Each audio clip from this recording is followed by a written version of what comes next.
Seribu adalah Pulau Tidung. Namun keindahannya berkurang Sobat Bumi karena ada sampah. Oleh sebab itu nih, ada manajemen pengolahan sampah yang dilakukan oleh Greeneration Indonesia di Pulau Tidung ini. Kira-kira seperti apa ya serunya? Saksiin ya episode kali ini.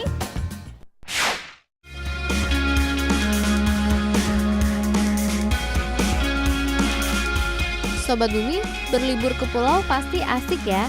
Laut biru yang luas, pasti pantai yang putih, dan angin semilir yang membawa nuansa kedamaian. Tambah komplit nih kalau pulau yang kita kunjungi masih asri dengan ekosistemnya dan masih terawat. Tapi, apa kabar pulau-pulau di Indonesia yang menjadi tempat wisata? Pulaunya masih seasri dulu nggak ya? Yuk kita ambil contohnya saja, yaitu Kepulauan Seribu. Pulau-pulau di sini sering menjadi objek wisata bagi turis lokal maupun internasional. Apalagi letaknya Sobat Bumi yang dekat dan menjadi bagian dari Jakarta, menjadikan pulau-pulau ini dibanjiri wisatawan setiap weekend. Banyak wisatawan, maka banyak juga ya sampah yang biasa tertinggal di pulau-pulau ini. Sampah yang ada di pulau bukan hanya berasal dari wisatawan atau masyarakat setempat, tapi juga berasal dari kiriman sampah masyarakat Jabodetabek yang mengalir ke laut dan terjaring di pulau-pulau kecil.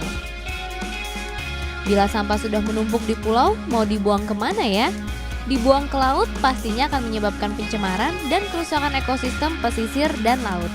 Dan kalau dibakar Sobat Bumi akan menghasilkan gas karbon dioksida sebagai penyumbang gas rumah kaca. Masalah sampah di kepulauan ini memang rumit. Oleh karenanya, sampah memang penting untuk dikelola, namun bukan hanya sekedar angkut dan buang ya.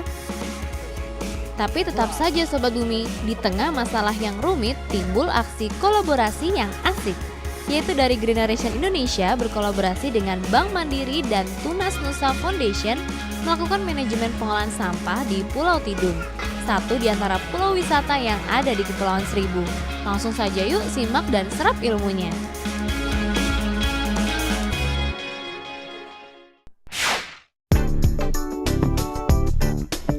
Sobat Bumi, di sana lagi ada yang ngumpul-ngumpul nih, kayak sih lagi ngobrol-ngobrol nih. Yuk kita lihat tuh ada apa sih di sana. Permisi, lagi pada ngapain nih ya? Kayak seru banget nih. Lagi pada diskusi tentang sampah. Oh, jangan-jangan kalian dari Greeneration Indonesia itu ya? Iya. Yang mau memberikan pengolahan sampah kepada warga di Pulau Tidung sini. Iya. Pas banget nih.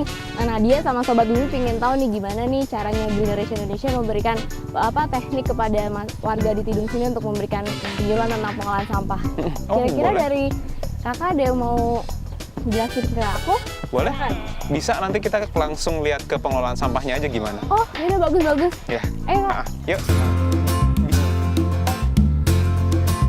Ngomong-ngomong kita belum kenalin ya Kakak, namanya siapa? Namaku Ginanjar. Oh, Kak Ginanjar di Greeneration Indonesia ini selaku apa? Saya di sini jadi pendamping masyarakat Tidung di sini. Pendamping masyarakat ya Kak ya? Iya. Kakak bisa cerita nggak sih kenapa awalnya nih mau melakukan manajemen pengolahan sampah di Pulau Tidung ini? Di Pulau Tidung ini ceritanya di awal GI ini melihat potensi Pulau Tidung sebagai pulau yang tujuan wisata. Punya potensi besar dimasuki sama wisatawan yang setiap minggunya bisa dibilang ribuan gitu. Apalagi di sini dekat sama Jakarta, nggak cuma dari Jakarta juga, dari luar mancanegara, dari luar Jakarta itu banyak wisatawan yang masuk sini.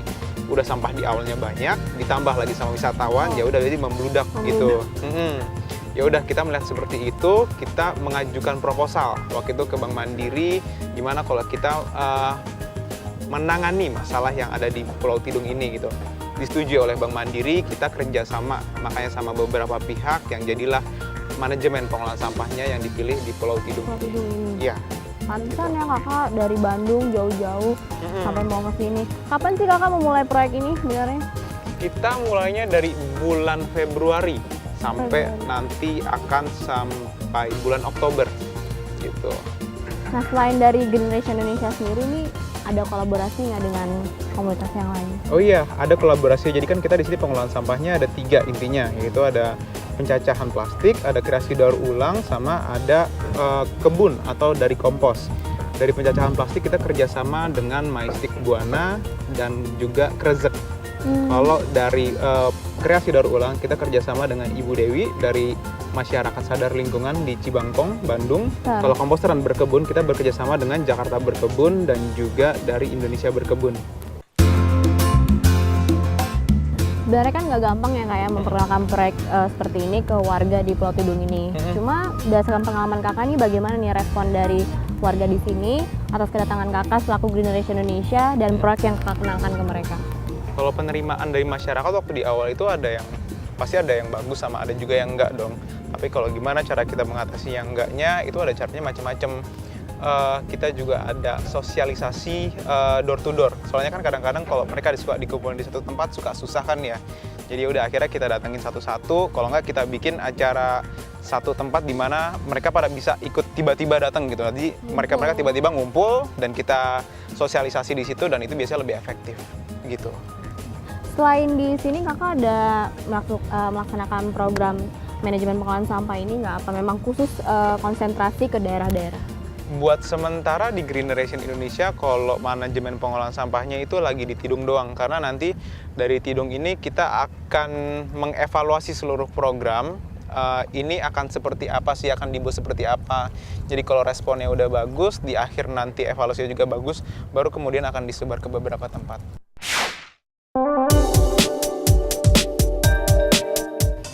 Nah, ini dulunya dipakai sama orang Pulau Tidung buat bakar sampah-sampah yang ada di sini. Jadi, kalau di DKI Jakarta kan kita tahu sampah itu kan dilarang dibakar karena itu dibakarnya dengan suhu yang rendah. Tapi kalau dengan mesin ini namanya mesin insinerator, itu boleh dibakarnya. Dia akan membakar sampah dengan suhu yang sangat tinggi sampai hasil yang akan dikeluarkan itu nanti kalau cara ngecek yang paling gampang itu asapnya akan warna putih dan hasilnya nanti akan cuma abu. Abunya nanti bisa dimakan macam-macam. Tapi keadaannya sekarang? Iya, sekarang keadaannya seperti ini dalam keadaan rusak, makanya banyak sampah-sampah yang di Pulau Tidung ini dibuang sama yang tadi kita lihat, ditumpuk begitu aja di pinggir laut dan dijadiin dam. Oleh sebab itu, kita dari Green Generation Indonesia menawarkan ada 3 pengelolaan sampah. Itu ada kreasi daur ulang, ada kebun yang nanti memanfaatkan kompos, ada juga pencacahan plastik. Ya. Menarik tuh Kak, kita langsung aja yuk lihat pengolahannya. Boleh? Yuk, lihat. Halo Ibu. Halo, selamat datang. Bu, mau tahu dong kira-kira di kreasi daur ulang ini ada apa aja sih yang diolah di sini? Ini Mbak, ada rajutan, ada dompet, ada alat yang Friska, ada dari sedotan, taplak, macam-macam ini Mbak. Dari sedotan yang gede juga. Ada yang dari besar juga. Wah, ini menarik banget ya Bu, ini dari Dirajut. kresek ya? Kantong kresek Kantong dirajut. kresek. Kalau kata orang pulau, kantong Kantong asoy. asoy. Oh, namanya kantong Iya. asoy Sobat Bumi. Kalau yang ini nih, lucu nih Bu kotak pensilnya. Itu sampah dari kemasan. Sampah dari kemasan. Kayak gini. Oh, ini Jadi dari kemasan dibersihin. minuman saset gini Iya. ya, dikumpulin. Dibersihin, terus dilipat-lipat jadi kayak begini, jadi dompet, tas, Baru dicuci. gitu. Mau belajar bikin? Iya, mau. Tertarik, saya pengen belajar buat ini, boleh Bu? Boleh. Diajarin? Kayaknya ini yang paling gampang nih. Iya, paling gampang gitu.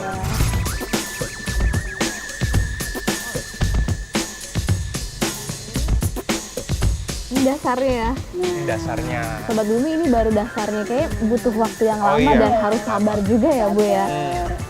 Ya udah, Mulai ke yang lain? boleh. Yuk. Ibu kalau gitu saya permisi dulu, nanti saya balik lagi ke sini ya Bu ya, kita belajar sampai selesai Bu ya. Makasih ya Ibu-ibu. Semangat Ibu-ibu semuanya. Nah, ini tempat kita biasa bikin kompos. Nah, ini kita ketemu sama koordinatornya langsung, namanya Bu Wati. Halo Bu. Ini kita mau ngeliat cara pembuatan komposnya. Ya, pertama ya kita masukkan sampah-sampah yang sudah dipilah ya. Ini sampah daun atau sampah-sampah yang mudah membusuk lah ya. Kita tuangkan di sini. Ini cairan starternya Bu. Perbandingannya 1:1 ya. 1 liter air Untuk satu tutup botol, lalu dicipratkan di atas dari permukaannya sampai merata. Ada contohnya nggak sih? Ada yang kompos yang ini? Bisa dilihatin Bu.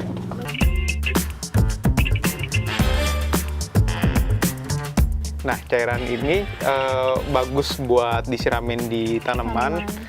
Terus bisa juga nanti jadi bahan starter buat kompos yang Kompos berikutnya yang kalau ini kalau udah mau diulang lagi gitu. Ya, selama nanti campuran dari airnya itu 1 liter air ditambah 1 tutup ini tapi ditambah 2 sendok gula. Gula ya. Gulanya pakai yang sendok kecil, yang sendok teh gitu. Itu kenapa harus ditambah gula? Karena ini bakterinya istilahnya lagi mati. Jadi kalau buat menghidupkannya itu perlu gula biar nanti bakterinya bisa hidup lagi dan bisa membusukkan si kompos-komposnya ini. Ya, Gitu. Oke, langsung aja yuk kita ke kebun untuk ngasih. Boleh, yuk kita siramin ke kebun.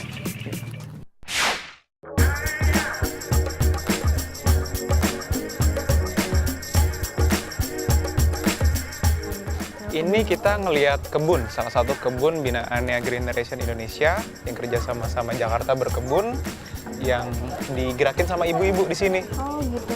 Kita kasih pupuknya ke mereka. Misi Bu. Halo Ibu, Lagi ini ya Bu ya. lagi Masih ngurusin bersih. kebun. Iya. Ah, Ini sekalian Bu, tadi kita ambil kompos dari komposter salah satu warga di sini. ini pengganti pupuk, manfaatin sampah. Iya, dituangin Iya, aja. tuh.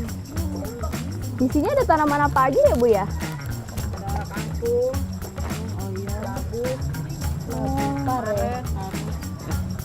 Dipakai buat siram, Bu.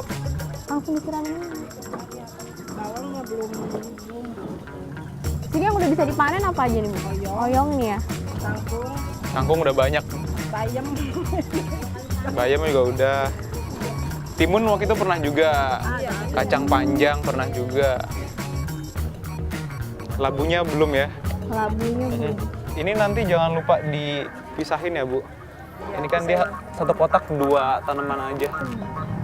Nah, di sini nih Sobat Bumi, kebun yang dibina oleh Green Generation Indonesia yang berkolaborasi dengan Jakarta Berkebun oleh ibu-ibu di sini juga.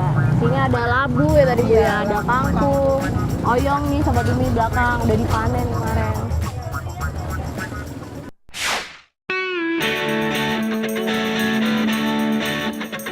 Nah, ini tempat pengelolaan pencacahan plastik. Oh, di sini pencacahan plastiknya ini ya. Ya, jadi kalau sampah-sampah plastik, sampah gelas, sampah botol, itu semuanya kita giling dulu di sini sebelum. Kemasan ya. Ya benar. Nanti dia bakal didaur ulang lagi, tapi itu di tempat yang berbeda. Oh, Ya, ini cuma sebatas kita akan menggilingnya di sini. Kalau di sini bisa melihat, jadi pertama kali dia semua sampahnya itu dimasukin ke penggilingan. Ini bakal dicuci dia sekaligus, nanti masuk ke sini, diangkat, baru dicuci. Gitu. Mau ikut nyuci? mau. Yuk.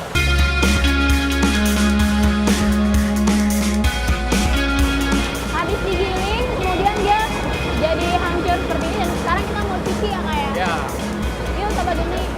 ke sini, ke bawah dulu.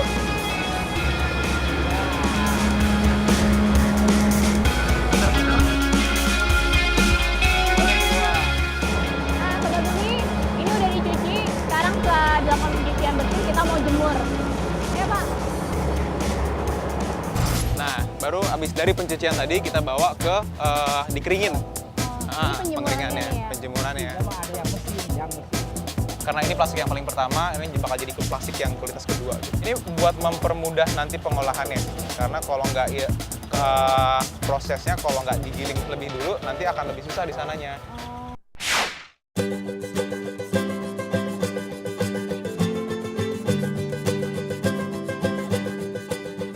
Sobat Bumi sudah lihat kan hasil kerja keras dari Sobat Bumi Green Generation Indonesia yang sukses membimbing masyarakat Pulau Tidung untuk mengolah sampah mereka. Ternyata sebelum akhirnya diterima oleh masyarakat Tidung, tim Green Generation Indonesia mengalami banyak kendala. Masyarakat Tidung yang mengandalkan hidupnya pada wisatawan yang datang enggan melakukan pengolahan sampah karena dirasa kurang menjanjikan. Barulah setelah dibekali bukti-bukti kerusakan pulau yang sudah terjadi akibat sampah, maka masyarakat Tidung bersama aparat desa mau bahu-membahu melakukan manajemen pengolahan sampah. Program yang mereka sebut Masuk RT Tidung atau Manajemen Sampah untuk Kawasan Rumah Tangga Tidung ini sudah berlangsung selama 8 bulan. Dan tepat di awal bulan Oktober kemarin, resmi ditutup bersamaan dengan pelantikan para pengurus desa yang akan melanjutkan program manajemen pengolahan sampah. Jadi masyarakat lokal Pulau Tidung sendiri yang mengelola sampah serta membangun lingkungannya. Beberapa tokoh masyarakat terpilih menjadi koordinator. Ibu Mariam terpilih sebagai koordinator kreasi daur ulang, Ibu Rosita sebagai koordinator komposter, Bapak Syarif Hidayah Saleh sebagai koordinator pencacahan plastik, dan yang tak kalah penting, Bapak Hirmawan yang terpilih sebagai Ketua Pelaksanaan Manajemen Pengolahan Sampah di Pulau Tidung. Sobat Bumi, hebat ya teman-teman dari Green Generation Indonesia, masih muda tapi sudah mau melakukan pemberdayaan masyarakat dan lingkungan. Ayo dong Sobat Bumi, tunjukkan juga ya semangat mudamu lewat aksi lingkungan.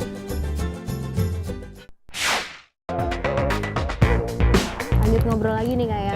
Sebenarnya apa sih yang penting dalam proses pengolahan sampah? Selama ini kan kita taunya angkut dan buang. Kadang kita sudah memisahkan berdasarkan jenisnya, pada akhirnya nanti di tempat pembuangan terakhirnya pun akan tercampur lagi. Itu gimana menurut Kak? Yang paling bagusnya itu selama pengalaman saya di sini, ya paling bagusnya adalah pengelolaannya diutamakan. Karena waktu itu pernah ada, kita udah nanya gimana sih kalau di sini ibu-ibu gitu pengelolaan sampahnya, dan kita udah ajak mereka memilah, dan ternyata mereka udah diajak memilah. Lah ini kok milah dulu, mana pengelolaannya gitu. Jadi mereka nanya dulu pengelolaan mana. Jadi kalau udah ada pengelolaannya dulu, kita milah, baru nanti akan lebih enak pelaksanaannya nanti. Begitu.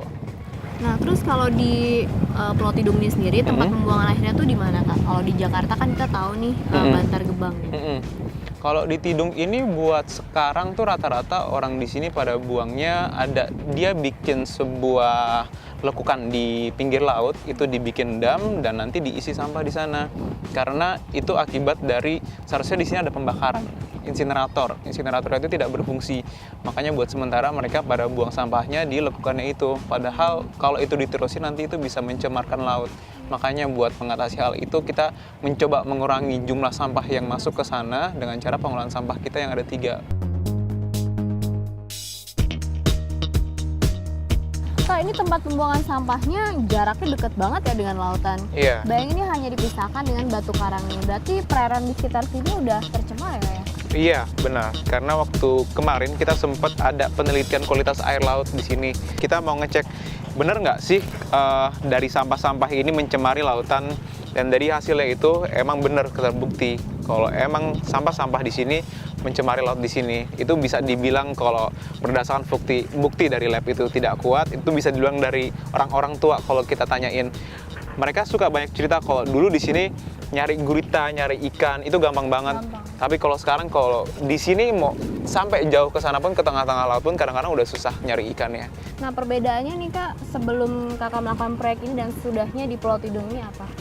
Perbedaannya dilihat dari 3 pengolahan sampah kita itu. Dari sebelumnya mereka yang tidak bisa atau tidak mengerti cara mengelola sampah yang seperti kompos itu, sekarang mereka kalau habis masak-masak itu mereka suka udah buangnya langsung ke komposter kita. Terus kalau selesai dari komposnya itu, mereka nanti hasilnya tadi bisa dilihat cairannya itu dimanfaatkan buat berkebun. Kalau yang dari hasil bungkus-bungkus kopinya itu nanti ibu-ibu suka pada mengutin di jalan. Iya benar. Nanti mereka suka ngambilin di jalan, terus dibawa ke rumah mereka, dicuci, dijadiin kerajinan, dijual, dibandingin nanti jadi sampah doang. Kalau dari pencacahan plastik itu dari yang sebelumnya orang yang lapak-lapak di sini suka bawa sampahnya gede-gede gitu, sekarang jadi lebih ringkes karena lebih enak dibawanya dan harganya pun lebih mahal, yang ujung-ujungnya nanti menaikkan pendapatan mereka. Ya. Oh ya Kak, menarik banget nih. Ada dari tadi pengen nanyain nih Kak ya. Sebenarnya dari banyak pulau seribu di sini kan pulau yang paling terpadat itu adalah Pulau Panggang ya. Tapi kenapa Kakak memilih Pulau Tidung? Kenapa Pulau Tidung? Karena kalau dilihat dari penduduknya emang lebih banyak Pulau Panggang. Tapi kalau dilihat dari jumlah wisatawan ya, Pulau Tidung ini yang lagi booming sekarang. Jumlah kunjungannya itu paling banyak bisa sampai 4.000 dalam sehari. Itu kalau ditambah dengan Pulau Panggang, ya Pulau Panggang dalam sehari itu jadi lebih sedikit lagi. Karena rata-rata wisatawan di sini ada yang udah bawa sampah dari Jakarta, mereka belum lagi nanti makan konsumsinya di sini. Jadi pasti sampah yang akan dibawa itu jadi jumlahnya lebih banyak lagi gitu. Yang mesti kita lakukan kalau kita ini berkunjung ke Pulau Tidung ini? Bisa dengan menerapkan proses 3R, reuse, reduce, recycle. Jadi dimulai dengan mengurangi dulu sampahnya. Jadi misalkan ke sini datangnya bawa air minum sendiri, bawa tempat makan sendiri.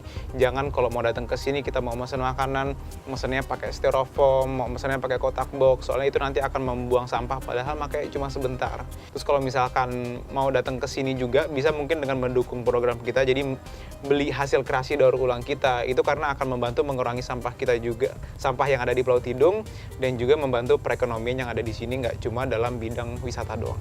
Terakhir nih Kak, kasih saran dong ke Sobat Bumi di rumah terkait proyek Kakak. Pengelolaan sampah ini bisa diterapkan di mana saja. Nah, kompos ini bisa dengan mudah dicari, yaitu dengan cari bahan-bahan yang dari sampah bisa membusuk dan bisa kita mulai tanam di dekat rumah kita aja dulu, atau mungkin kita mau kreasi daur ulang, kita ngumpulin bahan kreasi plastik-plastiknya itu sendiri dan kita belajar dari internet, atau kalau mungkin mau main ke Tidung nanti akan kita ajarin semuanya. Pokoknya gampang deh, yang penting ada niat pasti ada jalan. Intinya di perkotaan pun bisa ya Kak ya? Bisa. Jadi nggak ada alasan lagi nih buat Sobat Bumi ya Kak ya? Ya. Makasih Kak. Iya. Sobat Bumi, pernah kebayang nggak kalau bangunan rumah kalian berasal dari gerobak sampah? Nah, penasaran kan? Daripada kebanyakan mikir, langsung kita lihat aja yuk di segmen berita lingkungan yang satu ini. Sobat Bumi, siapa bilang membangun rumah harus memiliki daerah yang luas? Sebuah tempat sampah bisa loh dimodifikasi menjadi sebuah rumah mungil yang multifungsi. Inilah hasil karya dari seniman asal California yang bernama Gregory Clem. Ide ini berasal dari hobinya, yaitu berlibur ke New York. Clem berinisiatif membuat tempat tinggal sederhana yang tidak perlu mengeluarkan biaya besar. Tempat sampah kini siap digunakan menjadi tempat tinggalnya selama berada di New York. Baginya, tempat sampah ibarat tenda logam kecil yang bisa memberikan kenyamanan ibarat rumah-rumah modern. Walau terlihat sempit, namun rumah mungil ini hampir sama dengan rumah pada umumnya. Bagian dalam rumah terdapat dapur yang berisi oven, pemanggang roti, wastafel, dan kompor. Ada juga toilet, minibar, dan bangku yang memiliki dua fungsi, yaitu sebagai tempat duduk dan tempat tidur. Semua bagian tempat sampah ia manfaatkan sebaik mungkin. Pintu digunakan sebagai gantungan bahan makanan. Besi-besi pada kontainer sampah juga ia lengkapi dengan alat panggang, dan tak ketinggalan, kontainer sampah yang bisa didongkrak ke atas bawah dilengkapi dengan jendela. Clem membangun rumah mungil ini karena ia ingin membuktikan kalau lahan sempit bisa dimanfaatkan sebagai tempat tinggal yang nyaman. Selain menghemat ruang, rumah mungil dari tempat sampah ini bisa dijadikan alternatif rumah bagi penduduk miskin yang tidak memiliki cukup uang untuk membeli rumah. Jadi mereka tidak perlu lagi tidur di emperan jalan atau di bawah jembatan. Sangat menginspirasi kan Sobat Bumi? Kira-kira tipe tempat sampah yang ada di Indonesia bisa juga nggak ya dimodifikasi menjadi tempat tinggal? Yuk hasilkan karyamu!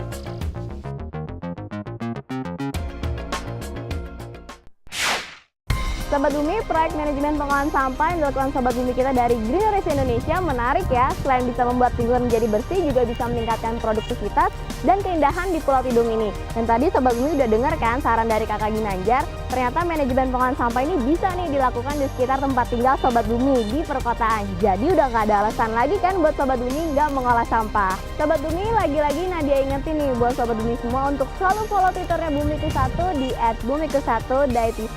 Follow dan komen juga ya Sobat Bumi. Dan saksikan terus nih episode-episode menarik lainnya dan lebih seru pastinya hanya di Dai TV setiap hari Minggu jam 15.30. Kalau gitu Nadia pamit dulu ya Sobat Bumi. Sampai ketemu minggu depan. Bumiku1, lestarikan selalu. Dadah!